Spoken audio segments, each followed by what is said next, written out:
Assalamualaikum, welcome back to Invest Saham. Pada video ini kita akan menganalisa saham-saham yang menjadi incaran investor asing yang hari ini membanjiri IHSG dengan inflow yang besar senilai 2 triliun rupiah setelah The Fed pangkas suku bunga 50 BPS ke level 5%.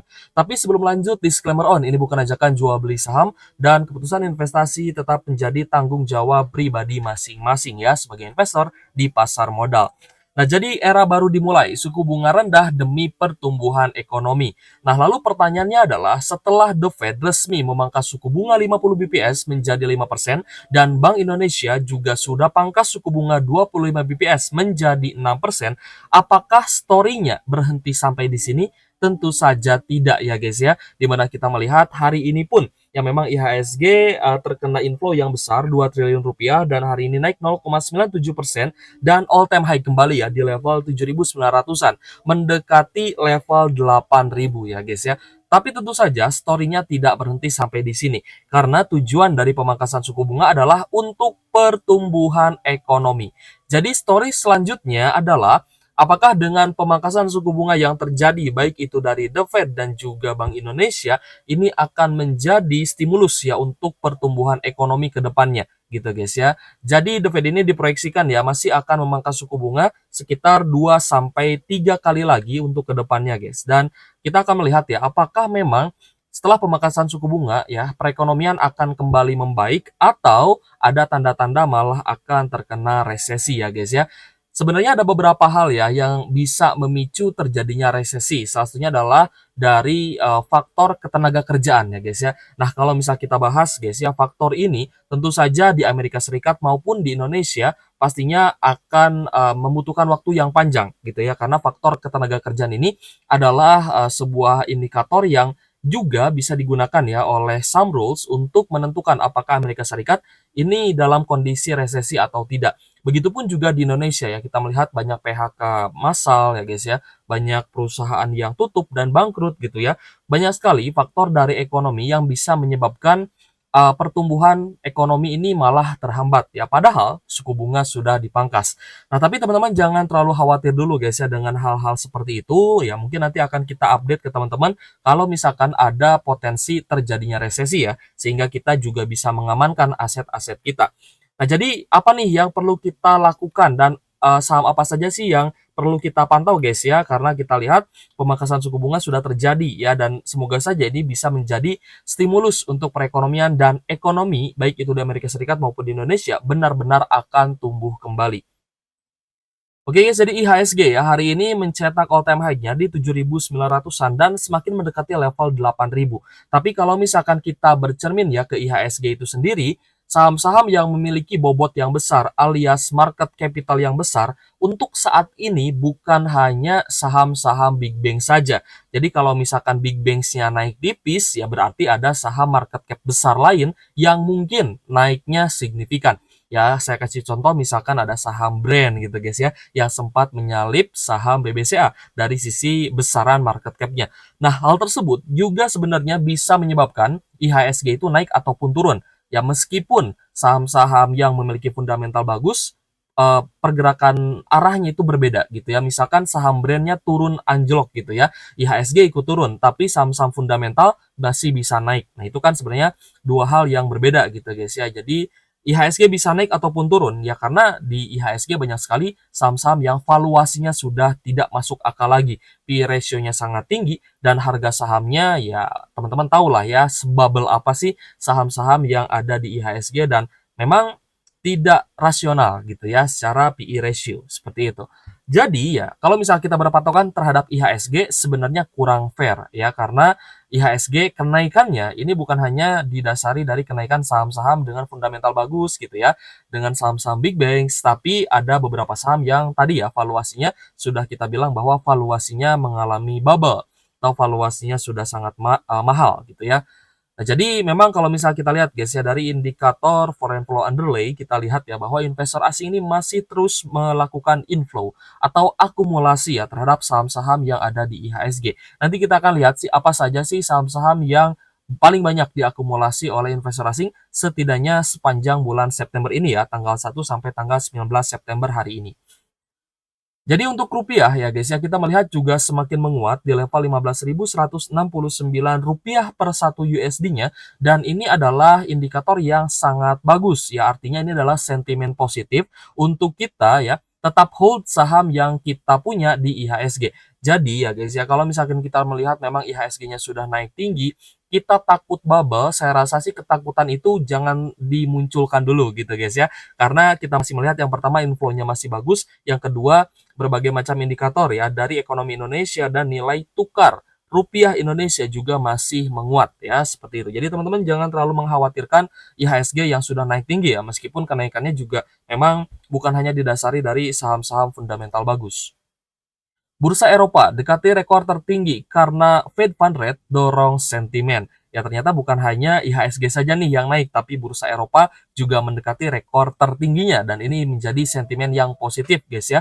Dari dipangkasnya Fed Fund Rate ke level 5% ya oleh The Fed, dipangkas ya 50 BPS, dan ini menjadi sentimen yang positif bukan hanya untuk IHSG tapi untuk bursa di Eropa dan mungkin bursa luar negeri juga. IHSG pecah rekor all time high baru di 7.905 dipicu saham BBCA dan juga Brand. Nah, ini saham Brand yang tadi kita bahas. Target IHSG 8.000 usai pengumuman The Fed dan risiko di baliknya. Nah, risiko ini ya guys ya, saya bilang aja ke teman-teman bahwa ada risiko di balik all time high-nya IHSG. Tapi selama outflow-nya belum terjadi, teman-teman ya belum perlulah untuk kita membahas resikonya. Ya resikonya turun gitu ya, tapi belum perlulah kita membahas kecuali memang ada update berita ya dari media besar gitu ya terkait dengan perekonomian Indonesia yang bisa menyebabkan IHSG berbalik turun. Nah, kalau misalkan IHSG-nya sudah mulai berbalik turun nih, ya di titik itu kita akan infokan lagi ke teman-teman agar teman-teman juga punya persiapan gitu guys ya. Dan untuk saat ini ya kita nikmati saja dulu rally dari IHSG-nya. Penurunan suku bunga The Fed diprediksi dorong kenaikan aset di Asia ya guys. Ini menjadi sentimen yang positif juga tentunya. BI Rate turun, fintech lending negosiasi ulang bunga kredit bank. Nah, jadi yang diharapkan ya dari pemangkasan suku bunga, baik itu di Amerika Serikat maupun di Indonesia itu juga sama sebenarnya guys ya. Di mana kita berharap ya sebagai masyarakat bunga kredit perbankan ataupun fintech lending itu juga bisa turun ya guys ya. Nah, jadi ya kan banyak sekali nih ya UMKM lalu pembisnis gitu ya ataupun pengusaha yang lebih gencar lagi gitu ya untuk meminjam ya dari sisi permodalan untuk mengembangkan bisnis mereka. Seperti itu guys. Nah, nanti kita akan lihat juga apakah ada korelasinya dengan pertumbuhan tingkat ketenaga kerjaan ya dan berkurangnya tingkat pengangguran akibat UMKM ini dan pengusaha ini dan pembisnis ini banyak membuka bisnisnya atau membuka cabangnya kembali. Seperti itu guys. Jadi yang diharapkan dari dipangkasnya suku bunga acuan adalah ketika bunga dari kredit bank ini turun ya sehingga bisa menyebabkan pinjaman ya guys ya untuk pengembangan bisnis ini bisa naik lagi seperti itu ya teman-teman. Bayangkanlah kalau misalkan UMKM kembali ramai gitu ya, kembali bergeliat ya, permodalannya juga lancar, lalu banyak sekali pembisnis dan juga pengusaha membuka banyak cabang gitu ya, dan pastinya itu membutuhkan banyak karyawan. Nah, karyawan inilah yang akan direkrut ya dari yang tadinya menganggur akan berubah menjadi seseorang yang memiliki pekerjaan gitu ya. Dan ini adalah yang dinamakan pertumbuhan ekonomi. Ketika banyak orang yang bekerja dan pengangguran semakin sedikit, maka daya beli masyarakat juga akan naik gitu ya. Sektor retail juga bisa bangkit, yang ambil KPR juga banyak gitu kan. Nah, ini sebenarnya yang kita harapkan gitu guys ya dari pemangkasan suku bunga acuan seperti itu.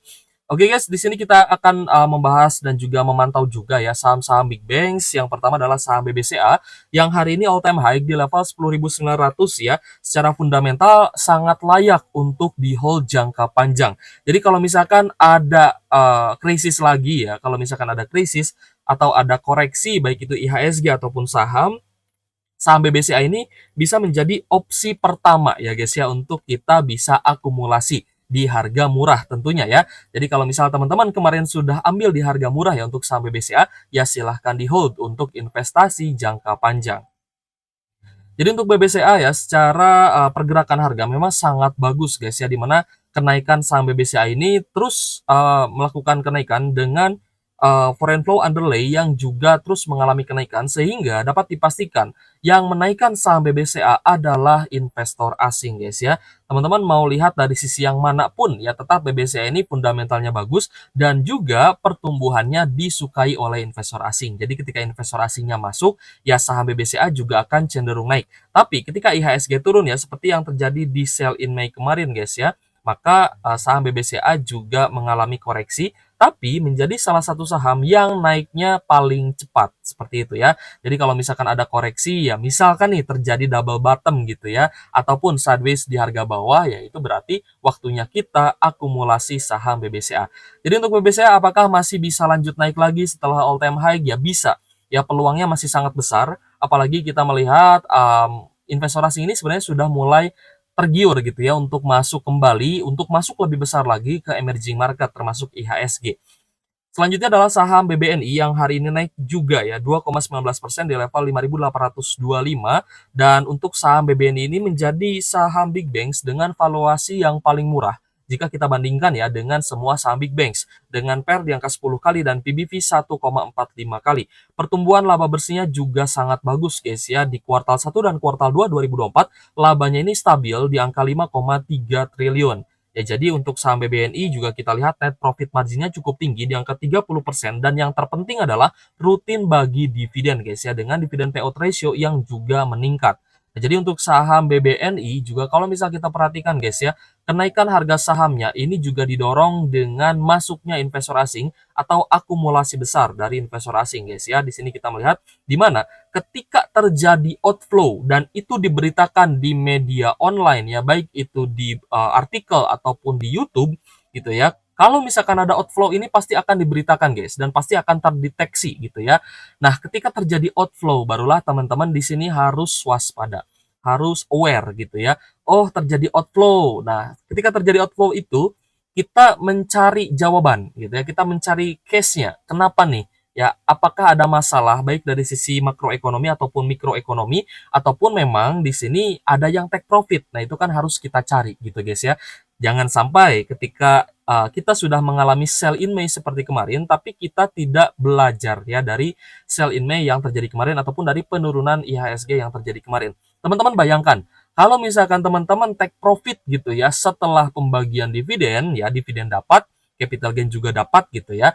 Ketika teman-teman merasa ya bahwa siklusnya ini akan turun, nah maka teman-teman ketika ya punya di level misalkan ya guys ya, sudah cuan nih dari level 4.600 gitu ya, sudah cuan dapat capital gain di level 5.900 atau 6 ribuan ya, dan sudah dapat dividen juga dari BBNI, maka ketika teman-teman aware dengan penurunan ataupun outflow di saham tersebut, maka ketika harga sahamnya turun ya guys ya ke level 4.300, teman-teman bisa ambil lagi lebih banyak di harga yang lebih murah lagi.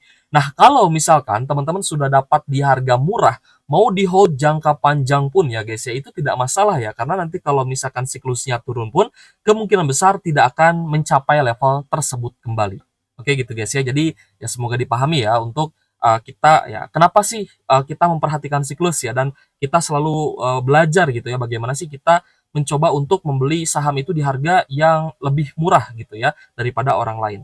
Oke guys, jadi yang selanjutnya adalah saham BBRI yang hari ini naik tipis 0,93% ya. Tadi sempat naik ke 5.500, namun closingnya di 5.400 ternyata ya. Nah, kalau misal kita perhatikan dari saham big banks lainnya, saham BBRI ini memang saham big banks yang pertumbuhannya cukup laggard ya guys ya. Dan memang sangat sulit ya untuk mempertahankan laba terbesar ya dibandingkan dengan saham big banks lain. Jadi BBRI ini memang sedang mempertahankan mahkotanya sebagai saham big banks dengan uh, apa ya, pendapatan dan laba bersih yang terbesar gitu ya.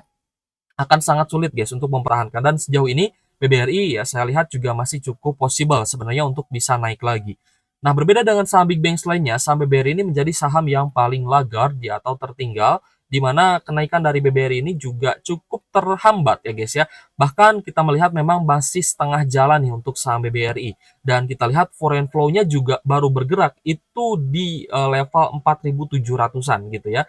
4.700, 4.800 ini foreign flow underlay-nya baru naik gitu ya. Yang berarti investor asing ini sebenarnya melakukan akumulasi itu sebenarnya dari harga bawah guys, tapi tidak terlalu besar gitu guys ya. Sehingga yang mulai, melakukan markup harga itu adalah di sekitar 4.900, 4.800-an. Jadi untuk BBRI kita harapkan juga bisa all time high ya, seperti saham BBCA dan bisa naik lagi.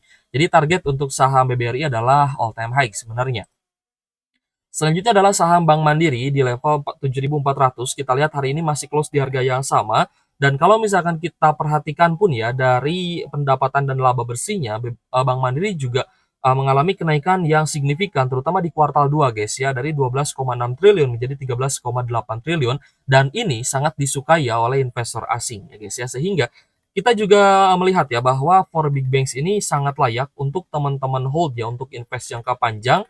Kalau misalkan mau invest keempatnya pun ya tidak masalah. Atau teman-teman memilih 2 dari 4 juga tidak masalah. 1 dari 4 juga tidak masalah gitu ya sih. Jadi bebas lah kalau misal teman-teman mau invest berapapun ya di saham big banks ini, mau dengan porsi yang banyak juga tidak masalah.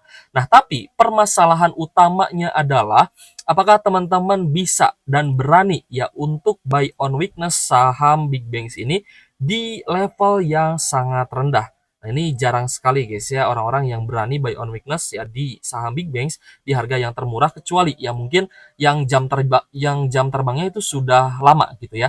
Ketika instingnya mengatakan, oh ini sudah oversold nih, ini sudah double bottom misalkan, ini sudah tidak akan turun lagi. Nah, silahkan teman-teman mencoba ya untuk buy on weakness, ya beli di harga murahnya saham-saham big banks ini. Itu sebenarnya yang krusial. Ketika kita sudah paham fundamental dari sebuah perusahaan, bahkan kita tahu ya guys ya, kita hafal nih, misalkan Akra, oh Akra kuartal 1, kuartal 2 kurang bagus ya guys ya, tapi dividennya rutin nih ya, ada potensi dividen misalkan sekitar 4-5%. Wah, kalau misalkan saya entry di harga 1.400, bagus gak nih? Atau dia masih bisa turun ke level 1.300-an gitu kan? Atau akumulasinya sedang gimana? Nah, berarti kan teman-teman sebenarnya tinggal lihat chartnya aja, tinggal lihat update-nya aja. Kalau misalkan sesuai ya harga sahamnya, ya silahkan teman-teman akumulasi. Seperti itu guys ya, jadi lebih mudah lah untuk kita menentukan entry point ketika kita sudah paham, bahkan sudah hafal ya terkait dengan fundamentalnya. Jadi setelah Fed Fund Rate sih atau the Fed Rate ini dipangkas dan BI Rate juga sudah dipangkas, apa yang harus kita lakukan? Nah, di sini saya sudah rangkum guys ya, lakukan beberapa hal ini. Yang pertama, teman-teman masih bisa hold ya saham-saham yang sudah teman-teman pegang di harga bawah, yang sudah buy on weakness tentunya gitu guys ya. Dan teman-teman juga bisa hold saham yang masih dalam fase akumulasi. Misalkan teman-teman sudah beli BBRI di harga bawah ya, BBRI-nya masih akumulasi gitu ya. Nah, silahkan teman-teman lanjut di hold gitu ya untuk saham yang menurut teman-teman memang layak untuk diinvest jangka panjang. Lalu yang kedua, teman-teman bisa melakukan trend following di saham yang strong uptrend ya guys ya. Jadi bukan maksudnya beli di pucuk ya, tapi kita mencoba untuk trend following ya, karena memang trennya rata-rata saham itu sudah mulai naik. Atau ketika teman-teman melihat saham yang bullish reversal, ya guys ya, saham-saham yang mengalami reversal yang juga saya sudah ungkapkan di grup, itu juga teman-teman bisa coba gitu ya untuk entry ya terhadap saham-saham yang baru mulai naik ya atau baru reversal. Lalu yang ketiga, teman-teman harus pantau kondisi makroekonomi. Nah, ini selalu kita update guys ya, bagaimana kondisi makro di Amerika Serikat, bagaimana kondisi makro misalkan di Cina gitu guys ya. Dan nantinya kita pun akan memantau ekonomi di Indonesia. Apakah ya dari kondisi makro dan mikroekonomi ini ada potensi resesi atau tidak? Jika tidak ada potensi resesi, kita akan lanjut hold. Tapi ya guys ya, ketika ada potensi resesi ataupun potensi krisis, maka kita akan mengamankan aset-aset kita. Lalu yang kelima, pastikan inflow-nya masih mendominasi. Nah, ini juga ya guys ya, terkait dengan keyakinan kita dalam menghold saham ya sampai all time high, itu kita membutuhkan conviction yang tinggi, maka validatornya adalah dari inflow yang mendominasi. Lalu yang keenam ya, kita nikmati rally sampai ada outflow ya. Selama tidak ada outflow, ya kita terus akan menikmati rally dari saham-saham yang kita pegang ya. Semoga teman-teman cuan besar. Nah, selanjutnya kita akan bahas ya saham apa saja yang hari ini terkena akumulasi besar. Yang pertama adalah BBRI, BBCA, dan juga BBNI ya. Sayangnya untuk Bank Mandiri hari ini terkena net sell sekitar 20 miliar saja. Tapi itu kecil ya. Net sell-nya kecil karena inflow-nya ini lebih besar ya, 2 triliun rupiah ya secara overall dari investor asing. Jadi hari ini BBRI terkena inflow yang terbesar ya, 559 miliar, dan ini wajar karena Ya tadi di pembahasan kita BBRI itu masih laggard ya. Lalu BBCA juga hari ini masih diakumulasi 432 miliar dan BBNI 309 miliar. Lalu ada Telkom ya guys ya, 163 miliar. Nah, Telkom ini menjadi salah satu saham yang sebenarnya di fase bawah ya dan baru bullish reversal. Nah, ini cukup menarik, nanti kita akan bahas juga lah buat teman-teman. Lalu ada Adro, BBTN, Pani, Brand, Breeze, Cepin, TOWR, Arto, ICBP, CTRA, Mika, Film, ADMR, Mayora, dan juga SMRA. Ini adalah saham-saham yang paling banyak diakumulasi oleh investor asing per hari ini, tanggal 19 September 2024. Lalu ternyata ada beberapa saham yang terkena net sell asing ya, atau terkena outflow. Yang pertama adalah Astra International, lalu Goto, Buka, LPKR, lalu Bank Mandiri. Untuk Bank Mandiri sih kecil guys ya, tidak terlalu dikhawatirkan lah. Lalu Pegas, Unilever, Antam, Silo, Era, PTBA, PSAB, TBIG, BSDE, Jasa Marga, Petrosi, MBMA, NCKL, dan juga Doid ya guys ya. Lalu di sini yang perlu kita khawatirkan adalah Astra International dan juga Goto sebenarnya ya. Jadi, kenaikannya ini goto ya guys ya, memang kita lihat investor asing cenderung take profit ya. Jadi pertanyaannya apakah goto ini akan lanjut diakumulasi dan harga sahamnya bisa naik lagi atau sebaliknya goto hanya naik untuk di take profit. Nah ini juga sebenarnya menjadi pertanyaan kita bersama gitu guys ya, tanda tanya besar lah ya.